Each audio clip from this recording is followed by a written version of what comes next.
I'm the Reverend Roscoe Linton. I'm a native of Bardstown, Kentucky. I'm the proud pastor of my home church, the St. John African Methodist Episcopal Zion Church in the city of Bardstown, Nelson County, and Kentucky. I'm a graduate of Morehead State University with a Bachelor's of Arts degree in sociology. Also, I received a Master's of Divinity degree from Hood Theological Seminary, Salisbury, North Carolina in 1992. I've been in ministry for 38 years, and I've been pastoring for 32 plus years through my pastoral ministry. I have served as pastor of several rural churches in the states of Kentucky and North Carolina. I am married to the beautiful young lady sitting here in the middle, Elizabeth Linton. She's also a leader in the AME Zion Church. She is a graduate of Livingstone College in Salisbury, North Carolina, with a social work degree from Livingstone College. We met while I was at Seminary and she was an undergraduate there at Livingstone. We married in 1992, and to this union, we are the proud parents of two identical twins, Rosalind and Raquel. We have co-labored in ministry for the past 27 years, and we thank God for the opportunity to serve in the AME Zion Church. Mrs. Linton and I are humbled by the opportunity to participate and be a part of this first ethnographic study conducted by the Department of Black Church Studies program under the leadership of Dr. Angela Cowser. Just a few weeks prior, we were preparing for the arrival for the research team to Bardstown. My wife and I were graced with the presence of an unexpected blessing. On the program, you'll see several pictures, and four of those pictures come from Bardstown. The Bible on the front of the program itself. On the front is the Bible that's on the pulpit of the St. John Church. You'll see also the rooster that was there, Fred. The cross is taken from the Baptist church, which is up the street from me. You see some ladies dressed in white, deaconess of the AME Zion Church of St. John. One of those ladies have a very special place in my heart because it's my mother. So we thank God for that. Just a few weeks prior to the preparing for the arrival of the research team to Bardstown, we were graced with the presence of an unexpected blessing and a new addition to the church parsonage. Fred, the rooster, aka Fred Linton. To make a long story short, out of nowhere, this boisterous white rooster with black feathers suddenly appeared sitting comfortably on our front porch swing, and no one in the neighborhood knew where the strange bird originated or had ever attempted to get rid of the bird. The rooster, we tried to get rid of the bird, but it failed. This strange bird originated every single attempt to try to get rid of Fred, the rooster. It failed. So we nervously continued with our preparations for the research study with the thought that they, the other members of our team, Dr. Cowser, Dr. Gray, and Mr. Wooten, are going to really think they're coming to a farmhouse in the middle of the city. Then one day a friend suggested that we relax and perhaps view the rooster as a sign or a blessing from our Heavenly Father of things to come. And after researching for such a possible reason for Fred the rooster's sudden appearance, we found that in the Christian tradition, the rooster is the symbol of Christ, like the eagle and the lamb. So on Saturday evening, when the research team arrived and began the study of St. John AME Zion Church and the Bardstown community, guess who were there first to greet them? Yes, of course, Fred the rooster Fred Linton.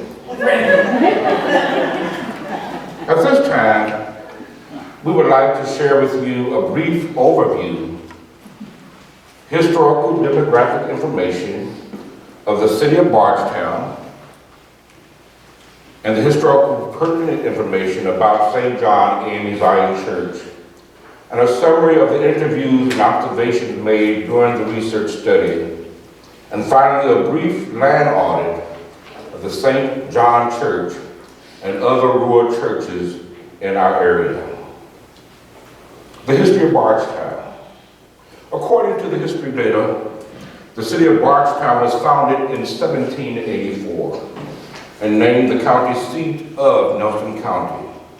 It is also known as the second oldest city in the state of Kentucky. In 1790, the U.S. Census recorded that the residents of the small city consisted of the following: 10,032 whites, 1,248 slaves, and 35 freed people residing in Bardstown. By the second recorded census in 1880, the population totaled 9,866, including 7,948 whites, 1,902 slaves, Negroes, and 16 free people of color. As of July 2018, the population of Bardstown was reported at 13,164. The racial profile of the city was stated at 83.3% whites, 13.1% blacks, 3.1% Hispanics or Latinos, and 3.2% of two or more mixed races. The data appears to show a very marginal change in the populace of the residents of Bardstown since its founding in 1784. The history of the St. John AME Zion Church and the Union Church.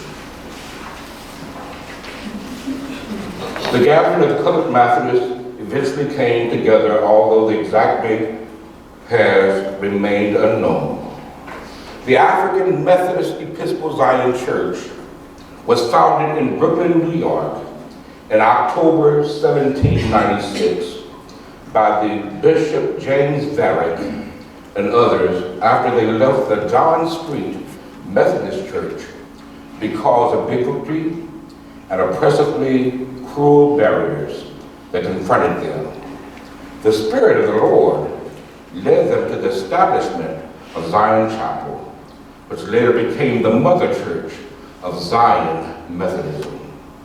The St. John African Methodist Episcopal Zion Church was founded June 4th, 1866. The small congregation initially met for Sunday services at a location known to most persons as the Bardstown Union Church. That's the church that you see before you. Many churches came out of this small brick church. The Methodists, Presbyterians, Christians came out of the Union Church. The church is located on the corner of 2nd and Presbyterian Avenue. Just as many church denominations had its inception at the Union Church building, just as St. John Church grew and relocated his respective properties. St. John African Methodist Episcopal Zion Church purchased the property. The church is now located at 219 East Presbyterian Avenue in October of 1866. They purchased that property for $200. The initial payment of $150 was paid in 1866, and the remaining $50 was paid by October of 1867. The church takes pride in one of the sons of ministry, the Bishop Alexander Walters. Bishop Walters was born in Bardstown in 1858 and educated under the auspices of the church. The local church sponsored him for ministry, He was licensed to preach in 1877. He was elected the 24th bishop of the AME Zion Church in 1892. He gave the first $25 for the construction of this building, which is the original building, and is still standing today. This is Bishop Walters. He served as president of the Afro-American Council and the Pan-African Conference. He was a leader of the National Negro Conference, which later became the NAACP.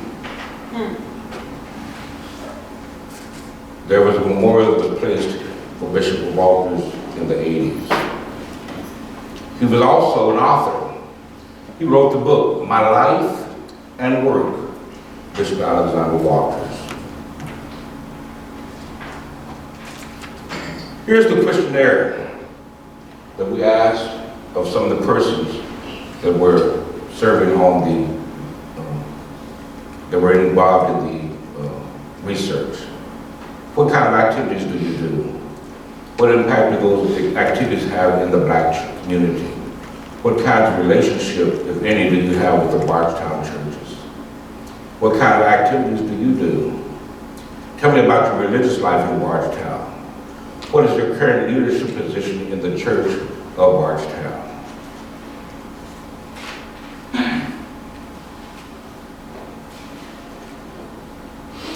There were three major questions established by the research team. During the week of July 9th, 11th of 2019, we, the research team, humbly, but with much enthusiasm, began with the first known ethnographic research study of rural Black churches of St. John African Methodist Episcopal Zion Church and the African American community of Bardstown. That is the present structure of the St. John Church. You'll see there's some flaws in the building. We have redone the whole church from the inside out. So that's an older picture. Without question, the research study brought forth many valuable questions, thoughts, and ideas that had shaped this church and its community for several decades to come. Numerous interviews were conducted with both younger and older members and the leadership of the St. John AME Zion Church, as well as the leadership of other African American churches and civic organizations in the Bardstown community. During our research study, many of the persons interviewed identified St. John as a good place to worship and fellowship because of the connectedness of the congregation. Many are connected relationally and spiritually. On the first day of the research study, we gathered together and celebrated St. John Day during morning worship service. An average of 80 to 100 people were in attendance for this celebration. 90% of the attendees were members of the St. John AME Zion Church. The congregants consisted of various ages, from infants to the elderly. Holy Communion was served and received reverently by most worshipers. There was spirited singing of hymns and spiritual songs that appeared to move the spirits of the waiting congregation. After the worship service, a fellowship dinner was enjoyed by all. The ethnographic study. There were three major questions established by the research team to identify the strengths and the weaknesses of the rural Black church in our community.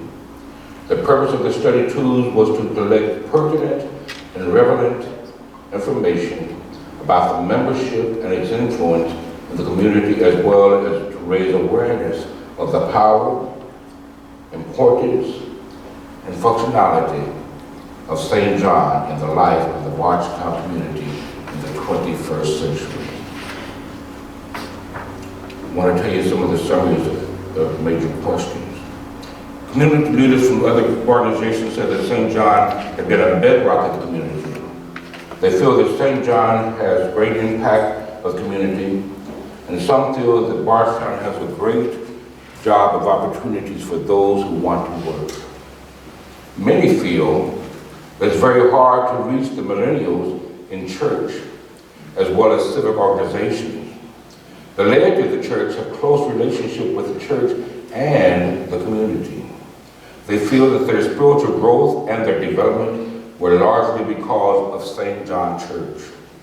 Persons who join later in life from other churches feel they were received with open arms. The membership of St. John has taken a new perspective since the study at St. John. The members have become even more active in trying to reach outside the walls and draw millennials in and be more inclusive. The membership cannot wait to see the final conclusion and report of this case study as a whole. A basic power analysis of the Black power in Bardstown. Others recognize St. John's willingness to provide assistance with basic needs of all members of the congregation, as well as others in the community of Bardstown. One interviewer stated, even though the church, St. John, is small in numbers, but they have a big heart. During the week of the research study, community leaders and civic groups shared their thoughts and perspectives of St. John's Church influence in the African American community and the larger Bardstown community. The general community leaders deemed St. John's Church as been a part of the bedrock in the community. The president and members of the Abraham American Legion Post number 167 were delighted to be interviewed and spoke very highly of St. John Church support and visibility in their community. The commander of the post proclaimed, if one person is struggling, another ought to reach down and lift the other up. This conversation led us to the reality of the struggle of the Black community to obtain and maintain, sustain economic stability in Bardstown. Major historical landmarks of the Bardstown community has been lost or deteriorated due to the lack of economic development. For example, the American Legion Post has been foreclosed on by the bank and sold. The old black schoolhouse, which was a two-room schoolhouse many years ago, is in disrepair and needs to be repaired and fixed up. The first black general store is falling down. And the city wants us to do the work on it, but are not willing to give funds to help to get the building back up and running and living like a building in the historical Black community.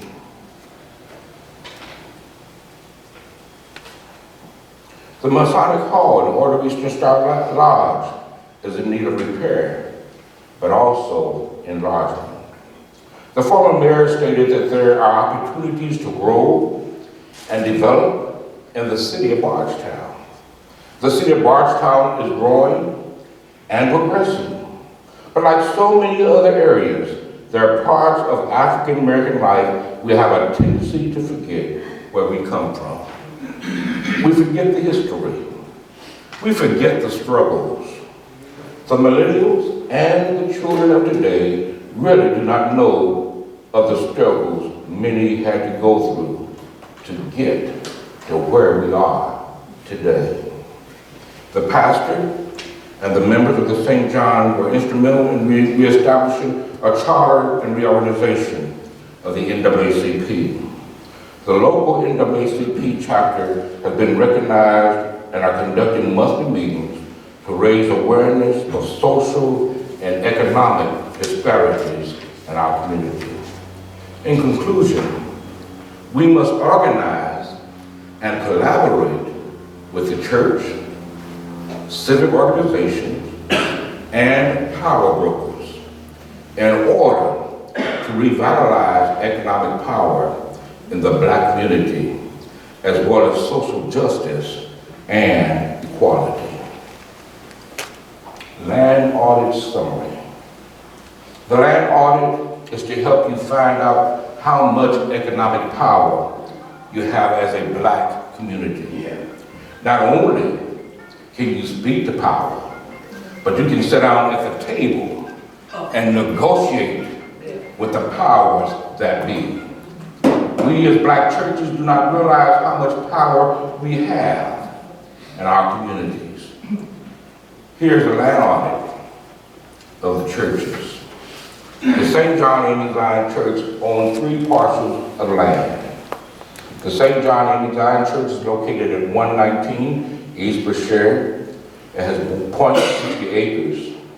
We have a mortgage at this time. The questions that were asked: the address of the real property, the number of acres on each parcel of land, are there mortgages or other liens of each parcel? Is it 100 or 100% paid off?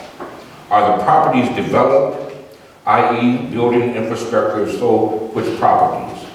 Have the properties ever been explored for below ground mineral deposits? Do any of the parcels have significant number of trees? Have any of the parcels been appraised in the last 4 years? If property has not been appraised in the last 4 years, when was it appraised? What was the appraisal value at the time of the appraisal? Are the buildings, those infrastructure, and other real property insured? Does insurance cover replacement cost of the assets? Are you required to have flood insurance? Are the properties in area potentially prone to flooding? What is the proximity of the properties to a major city? St. John AME Zion Church is located at 219 East Brashear Avenue. It has 0.60 acres, has a $60,000 mortgage. Yes, the property has the church on it as the infrastructure. Have the properties ever been explored for mineral deposits? No. Do any of the parcels have significant number of trees? No. Have they been appraised? Not in, it's been several years since it's been appraised. If the property has not been appraised in the last 4 years, when was it last appraised? Can't tell you. What was the appraisal valued at the time? $120,000. Are the buildings, infrastructure, the property insured? Yes. Does the insurance cover replacement value? Yes. Are you required to have flood insurance? No. Are the properties potentially prone flooding? No. The proximity from a major city, about 40 miles. The church parcel is at 217 East Brashear. It also is 0.60 acres, 0.6 acres, 0.60 acres. It has the insurance, the house, the parsonage is there, the same as the other. It has not been appraised in several years. The property value is at $50,000. There's the house. We own the old grocery store, and we have that property valued at $25,000.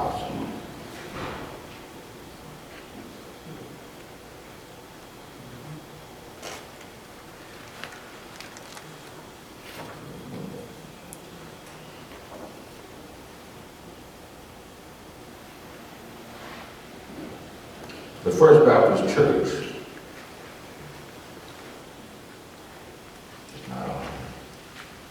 The First Baptist Church of Bardstown. They have a newer building along the well with the Union Church. They have a mortgage. They have 3 acres of ground. The infrastructure has the new building as well as the Union Church. Has the property been explored for minerals? No. Any significant trees? No. Have the parcels been appraised in 4 years? Yes. The appraisal is $1.75 million. Are the building's infrastructure to the property value insured? Yes. To the replacement? Yes. Are you required to have flood insurance? No. But we're looking now at the Campbell Chapel, AME Zion Church, which is in Bloomfield, Kentucky, which is part of Nelson County. They're located at 133 West Hill Street in Bloomfield, Kentucky. They have 0.474 acres. They have no mortgage. They have the church structure as the infrastructure. The last time that if they had any mineral deposits, that's unknown. Do they have any significant trees on the property? No. Have the parcels been appraised in 4 years? Unknown. The property has not been appraised in the last 4 years. When was it last appraised? Unknown. The appraisal value is $98,500. And we received these records from the property value persons of Nelson County. Are the buildings, infrastructure, and other property insured? Yes. Does the insurance cover replacement value? No. Are you required to have flooding insurance? No. Are the properties in areas potentially prone to flooding? No. They're about 50 miles from Louisville. The building that we have before us now is in Fairfield, Kentucky. It's the Second Baptist Church in Fairfield. It's located at 389 Little Union Road, Fairfield, Kentucky 40020. They have 2 to 3 acres of ground. They have no mortgage, no property. The property infrastructure they have is only the church building. There's they have not had anything done for mineral deposits. There's no trees that are significant on the properties. Cutting. The last time appraisal was done was last 4 years. No. When was the last appraisal done? About 10 years ago. At that time, it was $400,000. Are the building infrastructure and other real property insured? No. Yes. Does it cover replacement value? Yes. Are you required to have flooding insurance? No. Are the properties potentially prone to flooding? No. It's 30 to 40 miles from Louisville. We have before us here the St. Monica Catholic Church. They did not want to participate within the land audit, and the cost of the property value is at $58,000 for their property value. So I cannot give you any other information on the St. Monica Catholic Church. If we look at all the properties together, we have a power base of 345,000 as black churches and property. When you think about the civic organization as well as the black citizen in the city of Bardstown, just think about how much economic power that it is in our community. I did a survey within my congregation, and I had 21 persons who wanted to participate in the survey. The questions that I asked: do you bank? Where do you bank? And are there any issues at your bank? I had 22 persons who responded to the survey. Everyone banked. 100% of the respondents banked. There are 6 banks in the city of Bardstown. Fort Knox, 5 persons banked at Fort Knox Federal. I asked what the concern was. One concern was overdraft protection. 23% banked at the Fort Knox Bank, Federal Bank. 3 banked at Kimco. There was no issues. 14% banked at Kimco. 3 banked at Lincoln Federal. 14% banked at that bank, no issues. 1 banked at PNC Bank, no issues, 5%. 4 persons banked at Wilson Muir Bank, which is a local bank owned by family in the Bardstown community. Some of the concerns of overdraft charges are too high. $30 for every overdraft, 20% bank fare. The other local bank is Town and Country Bank. 2 persons said they bank there. The problem is they do not loan to minorities. 20% bank there. 2, West Banco Bank. There was no problems. 10% bank there. The land audit and the banking audit helps us as African Americans to be able to negotiate and get a piece of the pie we deserve in our community.